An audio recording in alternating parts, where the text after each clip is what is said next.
एक रामपुर नाम का गांव था। उस गांव में महेश नाम का एक किसान रहा करता था।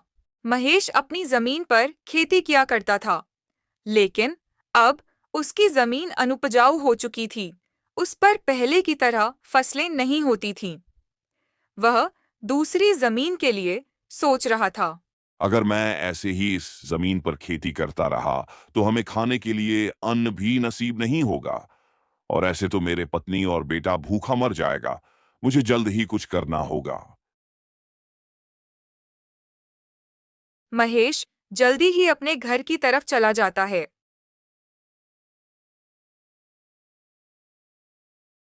अरे भाग्यवान, हमारी जमीन अनुपजाऊ हो चुकी है और उस पर खेती करना बेकार है। इसलिए हमें जल्दी ही कोई रास्ता निकालना होगा, नहीं तो हम सब भूखे मर सकते हैं। जी, तो आप कोई दूसरी जमीन क्यों ना खरीद लेते हो? लेकिन भाग्यवान, जमीन खरीदने के लिए काफी पैसे चाहिए और हमारे जो हालात है अभी, उससे तो ऐसा लगता है कि हम जमीन खरीदना तो दूर की बात, हम जमीन किराए पर भी नहीं ले सकते हैं। जी, क्यों ना आप जमींदार जी के पास जाए, वो बहुत ही अच्छे आदमी हैं, वो जरूर हमारी कोई ना कोई मदद करेंगे। ठीक है भाग्यवान, मैं जमींदार के घर जाता हूँ और उनसे कोई मदद मांगता हूँ। ऐसा कहकर महेश जमींदार के घर की तरफ चला जाता है।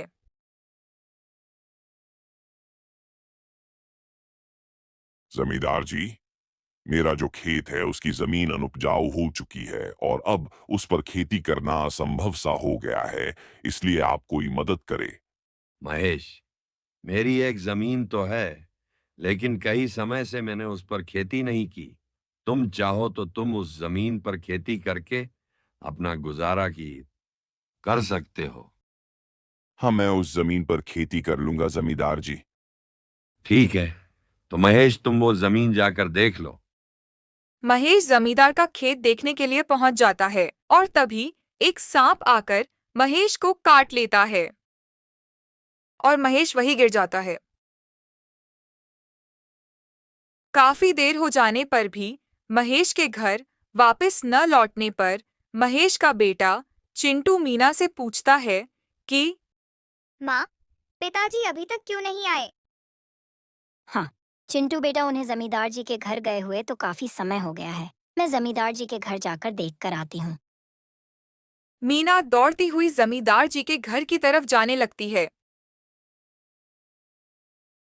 मीना जमींदार जी के घर पहुंच जाती है और जमींदार से कहती है कि जमींदार जी, मेरे पति आपके घर आए थे क्या? हाँ महेश, कुछ घंटे पहले तो मेरे पास ही आया था। क्या वो अभी तक घर नहीं लौटा? जमींदार जी, आपने उन्हें कहीं भेजा था क्या? हाँ, मैंने उसे मेरी काफी पुरानी जमीन देखने के लिए भेजा था। चलो वहां चलते हैं। मीना और जमींदार जी खेत में पहुंच जाते हैं, जहां महेश पहले से ही बेहोश पड़ा था। महेश को मीना और जमींदार जी घर ले जाते हैं और डॉक्टर को बुलाते हैं और डॉक्टर आता है। जी, मैंने महेश का जहर तो निकाल दिया है, लेकिन उसे कब होश आए यह मैं नहीं कह सकता। ठीक है डॉक्टर साहब, धन्यवाद।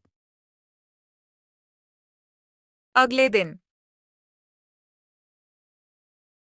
चिंटू मीना से कहता है कि माँ, मैं कुछ दिन उस खेत में जाकर खेती कर लूं, क्योंकि पिताजी की तबीयत काफी ज्यादा खराब है। नहीं बेटा, तू अपनी पढ़ाई पर ध्यान दे। मैं जाकर जमींदार जी से बात करके उस खेत में खेती करने जाती हूँ। लेकिन माँ, तुम इतना सब अकेले कैसे करोगी? मैं भी तुम्हारे साथ चलता हूँ। चिंटू, तू अपने पिताजी का ध्यान रख। मैं जाकर जमींदार जी बात करती हूँ। मीना जमींदार जी के घर की तरफ जाती है। मीना जमींदार जी के घर जाकर जमींदार जी से कहती हैं कि जमींदार जी, क्या मुझे आपकी जमीन खेती करने के लिए मिल सकती है? मीना, क्या तुम अकेली मिलकर उस जमीन पर खेती कर लोगी?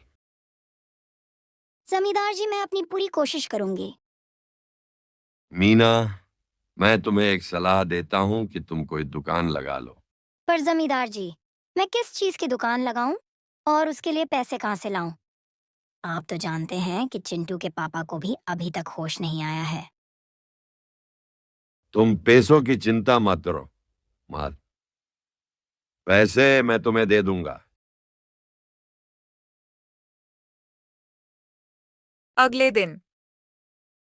अगले दिन से जमींदार मीना को समोसे की दुकान खुला देता है।